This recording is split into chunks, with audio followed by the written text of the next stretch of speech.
Si eres nuevo con nosotros, estamos estudiando el Evangelio de Lucas y hoy estamos en el capítulo 4 del Evangelio de Lucas. Vamos a orar juntos.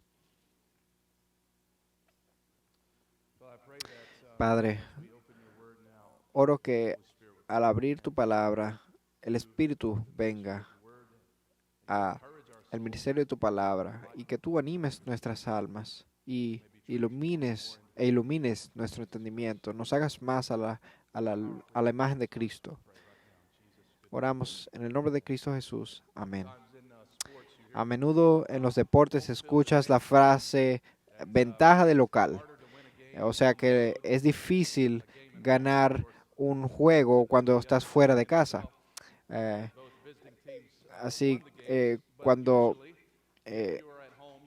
Usualmente cuando tú estás en tu casa es más probable que ganes. Cuando alguien ve baloncesto, por ejemplo, esta temporada, muchos piensan que en cada juego que he visto, los locutores han dicho algo como que tienes que ganar todos los juegos en casa porque cada juego fuera de casa es un desafío. Pero eso no le pasó a Jesús aquí. Él está en su casa en Nazaret y tiene una desventaja local porque es rechazado en su casa en Nazaret. De hecho, lo quieren tirar por un precipicio. Nota aquí el contexto. Jesús no está debilitado por su batalla con Satanás en el desierto, como vimos la semana pasada, cuando estudiamos ese texto y tratamos de pronunciar todos los nombres en esa genealogía. Pero él no está debilitado, de hecho, está empoderado. Lucas dice que regresa en el poder del Espíritu a Galilea. Y su fama estaba creciendo. Y dice, las nuevas acerca de él se divulgaron por toda aquella comarca. Entonces, el énfasis aquí está en la obra del Espíritu, en el Evangelio de Lucas. También él escribió el libro de Hechos, que también enfatiza la obra del Espíritu. Cristo aquí ha sido ungido con el Espíritu en su bautismo, ha sido conducido al desierto por el Espíritu y ahora el poder del Espíritu es evidente en su enseñanza. Y vamos a ver la semana que viene también en sus milagros. Ahora, pudiéramos esperar que el ministerio de Jesús comience en Jerusalén, el epicentro de la religión judea, pero no. Jesús empieza en un lugar remoto, en Galilea, en una ciudad pequeña, en Nazaret. Y vemos que el ministerio de Cristo empieza en un lugar desdeñado por los influencers. Y ahí está, en Galilea. Y Lucas dice que él enseña regularmente en la sinagoga. Ahora, Jesús tiene estas costumbres, ¿no? Estos hábitos. Y uno de sus hábitos es asistir a la sinagoga semanalmente. Eso es un patrón en su ministerio. Ahora, puede que pienses que después de su victoria en el desierto y después de recibir toda esta adulación, lo que sigue es que Jesús va a sacar un jonrón, ¿no?, en su ministerio. Y sin embargo, lo que quieren es matarlo. Alguien dice hoy en día, wow, ese sermón lo mató, ¿no? O sea, que es un buen sermón. Sin embargo, aquí no es un cumplido. Lo que le pasa aquí es que lo quieren matar, que es lo que sucede al final de su vida. Efectivamente lo matan. Y aquí Lucas está empezando dándonos un relato que coloca el ministerio de Jesús bajo la sombra de la cruz. Ahora, nota otra cosa aquí sobre el contexto. Es que Lucas ha colocado este texto deliberadamente en el comienzo de su narrativa. Pero sin embargo sabemos que en el Evangelio de Marco y de Mateo, este evento sucede más tarde en el ministerio de Jesús. Lucas quiere que leamos el resto del Evangelio a la luz de esta historia. Porque esta historia nos muestra lo que Cristo vino a hacer y para quién vino. y cómo podemos anticipar el hecho que Él es rechazado por su propio pueblo.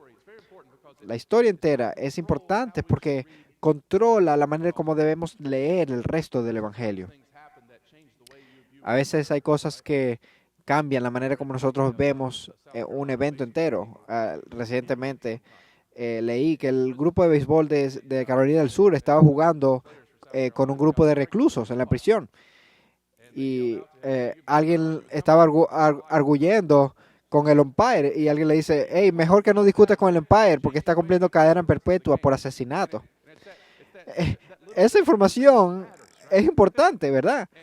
Porque eso va a controlar el resto del juego. Y aquí Lucas está diciendo que esto es algo que tú tienes que tener en tu mente al leer el resto de la historia. Es importante porque nos ayuda a entender la obra de Cristo. Si léelo a la luz de Lucas 4:16, a la luz de Isaías 61. Ahora vamos a ver aquí tres partes. Primero, la exposición de Jesús. Segundo, la afirmación de Jesús. Y tercero, la discusión posterior al sermón de Jesús. Primero, la exposición. Desde el principio vemos la prioridad de exponer la palabra de Dios que tiene Jesús. ¿Qué nos dice Lucas que fue a hacer? Después de derrotar al maligno, dice que fue a predicar. Fue a exponer las escrituras. Si tú tienes una Biblia, ve al versículo 42 y 43, dice, versículo 43, también a las otras ciudades debo anunciar las buenas nuevas del reino de Dios, porque para esto yo he sido enviado. La prioridad de Cristo es predicar, nos dice Lucas. Es exponer la Biblia. Y Él es el maestro. Es interesante. Cristo nunca realizó una gira de sanación. Él sanó en el camino, como una señal de compasión, como una señal del reino de Dios entrando, por muchas razones, pero Cristo fue a predicar. Su gira era de predicación, y eso lo vemos aquí, ¿no? La palabra de Dios encarnada fue a predicar la palabra de Dios escrita. Nazaret no era una ciudad rica, era un pueblo de unos 400 habitantes, y Natanael lo resumió de manera correcta. Dice, ¿puede algo bueno salir de Nazaret? Y vemos que la sinagoga estaba en el centro de la comunidad. Vemos eso del verso 16 al 19. Era como una sala de asamblea. Se usaba para muchas cosas. Puede ser como lugar de reunión, una escuela. Era un lugar donde se reunían los judíos. Necesitaba al menos 12 hombres, varones, después de la edad de 13. Y se reunían ahí cada sábado, en cada sinagoga, cada servicio. Se recitaba el Shema, Deuteronomio 6, del 4 al 9. Se oraba y se leían las escrituras, comenzando con una porción de la Torá, los primeros 5 libros de la Biblia, y de una sección de los profetas. Y después de esta lectura había una instrucción, y a menudo el maestro entrelazaba la escritura con la enseñanza, y luego había una bendición. Y a menudo habían invitados, y cuando habían invitados se les daba la oportunidad de enseñar. Vea un ejemplo de esto en Hechos, cuando a Pablo se le pide que predique. Así yo aprendí a predicar. El pastor decía un domingo, ¿cuántos quieren que el hermano Tony predique? Y así empecé yo a predicar. Así, de verdad, así, abría la Biblia y empezaba a hablar. Y a veces el sermón era de 12 minutos y yo decía, bueno, eso es todo lo que tengo. Y el pastor venía y terminaba el sermón que yo empecé. Entonces aquí Cristo es el invitado y se le pide que enseñe. Ahora, note que el texto dice que el rollo o el libro de Isaías se le dio a Cristo, pero él deliberadamente escogió Isaías 61 para leer. Dice, él halló el lugar donde estaba escrito. Cristo está llamando la atención de la gente específicamente este texto. Y cuando lee, el Espíritu del Señor está sobre mí porque me ha ungido para anunciar el Evangelio a los pobres, me ha enviado para proclamar libertad a los cautivos y la recuperación de la vista a los ciegos, para proclamar libertad a los oprimidos. Él cierra el rollo, se lo da al asistente, es como un supervisor, ¿no?, de la sinagoga, y él controlaba la asistencia. Y él se sienta, dice el texto, que así es como vemos la enseñanza en la sinagoga. El maestro se sienta. Yo no puedo hacer eso, ¿ok? En los domingos. Pero Cristo se sienta y los ojos de todos están sobre él. ¿Qué diría Cristo en este momento? Hasta ahora nos imaginamos que todo va normal, como sucede normalmente en la sinagoga, pero este no es un sermón normal de la sinagoga, ¿verdad? Cristo dice algo que nunca se ha dicho en un servicio de la sinagoga. Hoy se ha cumplido esta escritura que habéis oído. Esa fue la última soltada de micrófono. Cristo fue el que inventó esa soltada de micrófono. Dijo algo y ¡pum!, soltó el micrófono. Nadie se hubiera quedado dormido en este sermón. Eso forza una reacción, forza una decisión. Y Cristo todavía hace eso a la gente cuando ellos escuchan lo que quién Él es. Puedes enfurecerte o perturbarte, pero Él no te va a dejar bostezar. Sus afirmaciones son mucho. Tienes que hacer algo con ellas. Y la gente aquí en Nazaret dice, wow, ¿quién es este tipo? Los eruditos han sugerido que Jesús era uno de los nombres más comunes en la época. Entonces no había nada, no había un aura especial en el sentido de su nombre, su vocación, ni siquiera. Era un oficio común, era un carpintero, era un tipo común. Es algo como nuestros nombres, Juan o Pedro. Imagínate como que alguien se levante, oh, Juan va a leer. Ok, Juan, ven. Y Juan se levanta y dice, ok, esta escritura es acerca de mí. Es un sermón de una línea. Y wow, qué línea. Diciendo que el Mesías está aquí en tu presencia. En Nazaret, de todos los lugares que hay. Y como dice Doc Holliday en Tombstone, me temo que la tensión fue más de lo que podía soportar. Ahora, antes de ver este texto en detalle, quiero decir algo importante. Nota lo importante que es exponer las escrituras en el ministerio de Cristo. Hay muchos ministerios que debemos apoyar, pero ve aquí la centralidad de la proclamación en el ministerio de Jesús. Su modelo es simple y replicable. Párate, lee la Biblia, explícala y apunta a la gente a Cristo. Nosotros seguimos el patrón, no de Agustino, ni de Calvino, ni de Lutero, sino el patrón de Cristo mismo. Eso es lo que hacemos aquí en la iglesia. Él vino a la sinagoga y predicó. Estaba en el centro de lo que él hacía. Y note que los dos libros de Lucas terminan con Cristo explicando las escrituras. Y si tiene primacía en el ministerio de Cristo, debe tener primacía en nuestros ministerios. Debemos rechazar la visión cínica de la predicación. Necesitamos predicación. El cristianismo es heráldico, es una fe impulsada por la palabra. No debemos menospreciar el poder de la palabra, sea en un contexto pequeño o en un contexto grande. Lo único que debemos ver es el libro de Hechos y ver cuán importante, sermón tras sermón en el libro de Hechos, exposición tras exposición. Cristo lo priorizó y nosotros también. Segundo, nota la afirmación de Jesús. ¿Qué dice aquí cuando dice que todo esto se ha cumplido hoy en mí. Hablando aquí de su identidad, el Espíritu del Señor está sobre mí. Ambas son descripciones mesiánicas. El título Cristo deriva del verbo ungir. Él es el Cristo, es el ungido. También habla de su ministerio, de su predicación. El Señor lo ha ungido. Él es el siervo del Señor de Isaías, del cual Isaías habla en varios pasajes después de Isaías 40.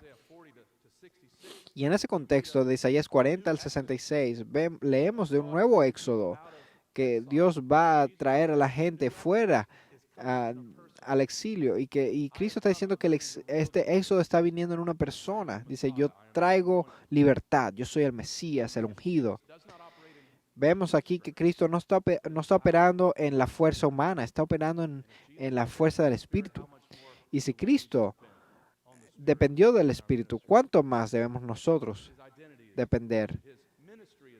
Su identidad es mencionada, su ministerio es mencionado. Vemos aquí que la salvación es para 4 tipos de personas: los pobres, los cautivos, los ciegos y los oprimidos. Estas son las buenas nuevas. Nota primero que vino a proclamar. Primero, nota que él vino a proclamar. Dijo, proclamar el evangelio a los pobres. Eso se refiere a los literalmente, materialmente pobres, pero no debemos limitarlo a ese significado solamente. Eso apunta a una dependencia del Señor.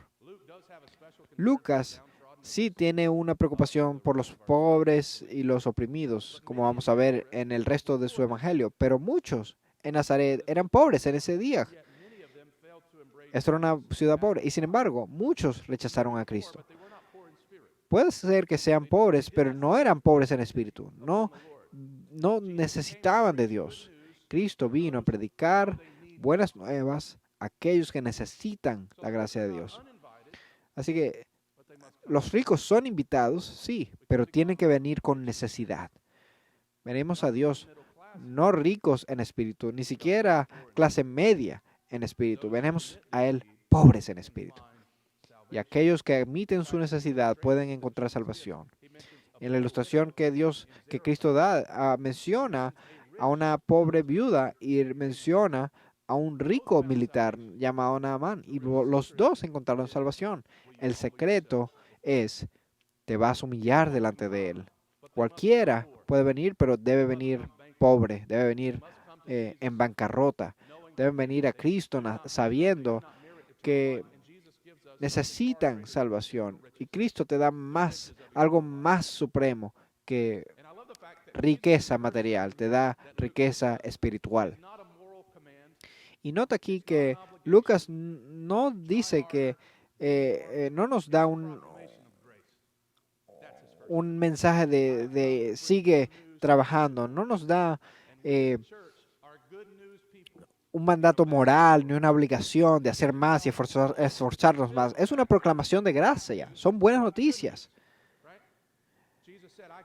Cristo vino a traer buenas noticias. Traje el evangelio. Y es para todos.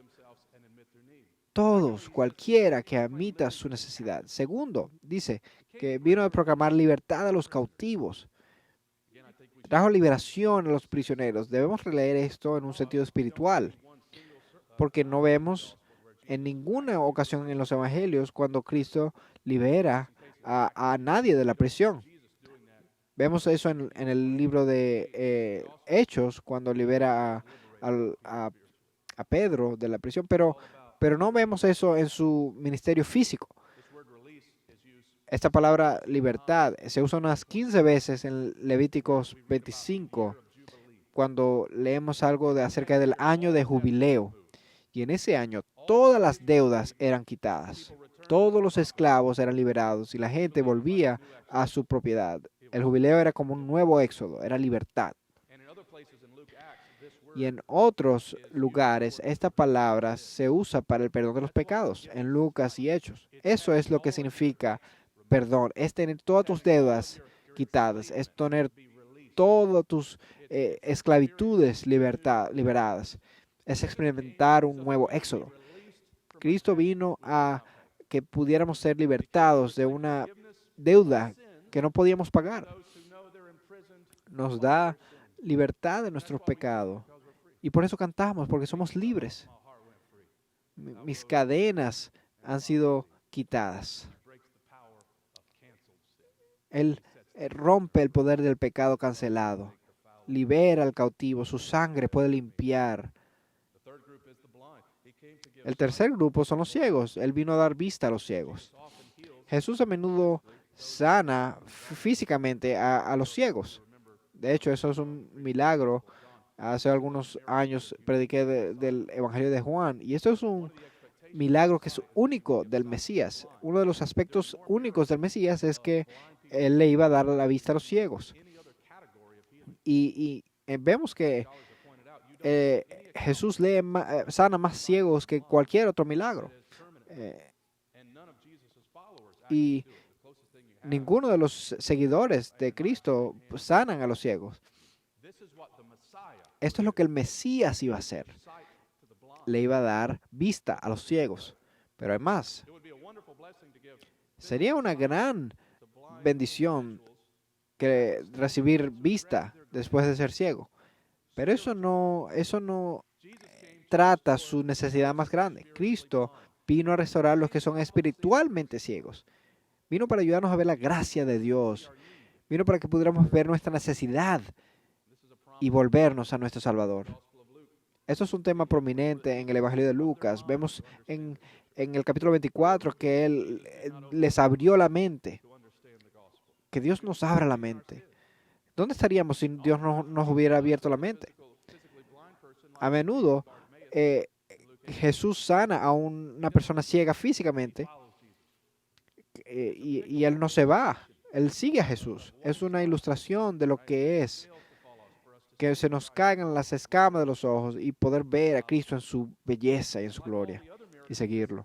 Y como todos los milagros, esto también es una señal de la era venidera. Cuando un día nuestra fe terminará en visión, en una visión perfecta, y lo vamos a ver un día. Ahora, él se refiere y apela a Isaías 58, cuando habla de este cuarto grupo de los oprimidos. No cita a Isaías exactamente, palabra por palabra. Lucas probablemente inserta parte de la exposición de Jesús de Isaías 61. Él está como insertando algunas palabras, ¿no? Sin embargo, es una frase hermosa, ¿no? Él vino a proclamar libertad a los cautivos. Isaías 58, Dios está reprimiendo a su pueblo porque están ignorando a los pueblos, a la gente oprimida alrededor. Y esta no es la manera como Dios quiere que su pueblo obre, con los oprimidos. ¿Qué Salvador viene por los oprimidos? Aquellos que estaban aplastados en espíritu tienen un Salvador fuerte. Aquellos que han sido quebrantados por experiencias difíciles, Él viene por ellos. Jesús está hablando aquí de cualquiera que está bajo sufrimiento espiritual, opresión espiritual, incluyendo aquellos que han sufrido abuso, aquellos que tienen opresión demoníaca. Jesús ama a los oprimidos, Él ama a los quebrantados y Él viene a liberarnos. Este fin de semana pasado estaba en Las Vegas y volví con mucho dinero. Mentira. Yo no estaba ahí jugando al casino ni nada de eso. Estaba ahí predicando en una conferencia y había un tipo que voló desde Dallas a esta conferencia y vino porque él estaba tratando de plantar esta iglesia y Él era un tipo que, un hombre muy exitoso de negocios y 40 veces más o menos viajaba al año para jugar en Las Vegas. Y un día casi se suicidaba, dijo. Se iba a lanzar de un hotel. Y por la gracia de Dios, alguien lo encontró, lo bajó y conoció a Cristo y no había vuelto a Las Vegas desde ese momento. Y este hombre es libre, es un tipo gozoso, feliz. Wow, cuando alguien te salva de las drogas, cuando es increíble. Eh, la desesperación que puede llevar a alguien al suicidio. Y ayer estaba yendo al aeropuerto y le dije, wow, me impacta lo que Dios ha hecho en tu vida. Y wow, él empezó a llorar. Wow, qué héroe que ha roto todas las cadenas. Eso es lo que Cristo vino a hacer. ¿Tú no sabes a dónde ir? Ven a Cristo. ¿Qué historia? A diferencia de otros ah, líderes, Cristo, que tenía todo el poder, vino a liberar a los oprimidos. Su palabra trae esperanza para aquellos que son oprimidos. Aquí veamos una aplicación, creo. Seguir proclamando las buenas nuevas. A menudo el evangelio social termina siendo social y sin evangelio. Si estamos llamados a hacer buenas obras, bendiciendo al prójimo y a los necesitados, aún así debemos seguir anunciando las buenas nuevas. Sí, vamos a alimentar a los pobres y proclamar el evangelio. Sí, vamos a visitar al prisionero y proclamar el evangelio. Sí, vamos a preocuparnos por las desventajas físicas y vamos a proclamar el evangelio. Vamos a preocuparnos por los oprimidos y proclamar el evangelio. Dice que vino a proclamar libertad a los cautivos, a proclamar el año favorable del Señor, a proclamar el año favorable del Señor. Una vez más, a una probable referencia al jubileo, en Levítico 25. Jesús no dice el día de la venganza de nuestro Dios en Isaías 61, no porque no cree en el juicio, sino porque primero viene la oportunidad de salvación. El mensaje lo parafrasea de esta manera: este es el año para que Dios actúe. Y eso es lo que dice. Hoy se ha cumplido esta escritura que habéis oído. Y entonces enrolla el rollo, se lo entrega al asistente y se sienta, afirmando que todo lo que acaba de leer se cumple en él. Él, Cristo, es el perdonador de los pecadores, es el amigo de los pecadores, Él es el que da libertad a los pecadores. Tercero, la discusión posterior al sermón con Jesús. Brevemente, ¿cuál es la reacción a este sermón?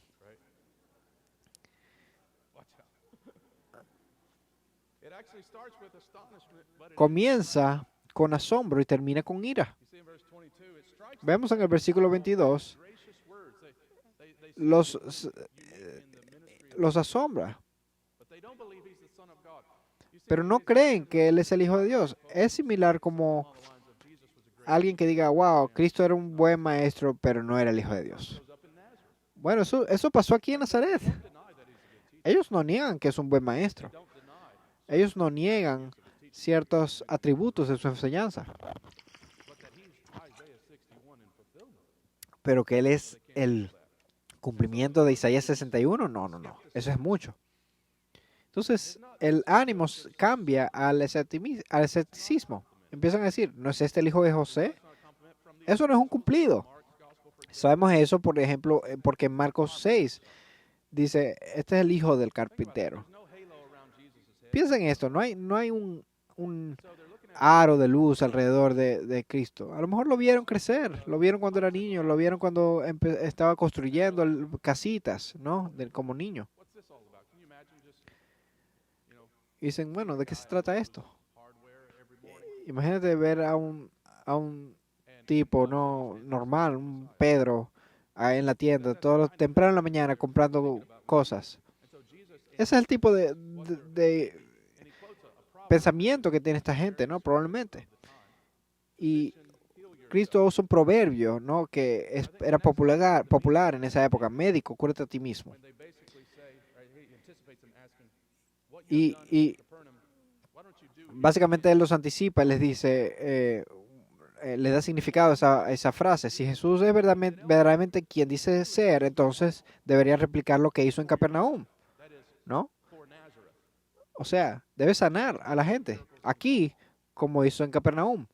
Pero Cristo no actúa de esa manera. Los judíos, como dice Pablo, demandan señales. Pero el problema aquí en Nazaret es un problema similar al de hoy. Querían algo más que la predicación del Evangelio. Dame prueba y lo voy a creer. Haz un milagro. Sácame de las deudas. Quítame mi dolor y voy a crecer. Voy a creer. Pero así no funciona. Ah, un agnóstico famoso, Bertrand Russell, dijo que si alguna vez se encontraba con Dios, diría, no hay suficiente evidencia, Señor. No hay suficiente evidencia.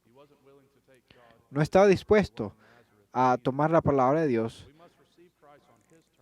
como la gente de Nazaret. Debemos recibir a Cristo en sus términos, no en los nuestros. Él dice que creas en el mensaje y entonces todo lo demás se va a abrir para ti. Jesús reconoce lo que está pasando. Un profeta no es bienvenido en su ciudad natal. Y a menudo la incredulidad se encuentra en lugares sorprendentes. A la gente le gustan los héroes locales, pero no los profetas locales. Es difícil para algunas personas en su familia creer. Pero Jesús no apacigua a sus oyentes. En lugar de eso, menciona dos historias del Antiguo Testamento: Elías y Eliseo. Elías es el anexo A. Si no recuerdas, esta historia está en Primera Reyes 17. Elías va a esta área, llega a esta viuda, y Elías dice, ¿me das pan? Y esta viuda le dice, bueno, no tengo nada, sino esta jarra. Y Elías le dice, bueno, hazme pan. Y como milagrosamente, ella empieza a hacer el pan y milagrosamente le rindió los ingredientes, ¿no? Y luego tenemos esta historia de Eliseo, la historia de Naamán. Él es un leproso y a él se le dice, ve y lávate 7 veces en el río. Y primero él se rehúsa y después va. Primero él cree el mensaje y después vino el milagro. Y aquí viene Jesús y les dice varias cosas con estas historias. Primero, que la salvación no se limita a los israelitas. Que el evangelio a las naciones no es una ocurrencia tardía. Eso está ya en el Antiguo Testamento. Y que muestra que Dios ha escogido en el pasado pasar por alto a los judíos. Y nos muestra que los que tienen los mayores privilegios a menudo no responden correctamente al Evangelio y aquellos que pensamos que nunca responderían, a menudo lo hacen. A lo mejor tú estás aquí o estás viendo por internet y piensas que el Evangelio y el cristianismo es para otras personas, que esto no es para ti. Bueno, la fe puede ser encontrada en lugares sorprendentes. Y a mí me encanta aquí ver que Jesús usa esta historia aquí y dice, yo no soy el primer predicador en ser rechazado. Rechazaron a Eliseo, rechazaron a Elías. Y Cristo trae estas historias y la discusión no termina bien. Dice que todos los que estaban ahí se llenaron de ira, dice el verso 28. Todos en la sinagoga se llenaron de ira cuando oyeron estas cosas y levantándose le echaron fuera de la ciudad. ¿Cómo estuvo el sermón hoy, Jesús? ¿Te gustó predicar? Bueno, me intentaron matar. Jesús confrontó su orgullo étnico y confrontó su orgullo espiritual. ¿Quién cree Jesús que es?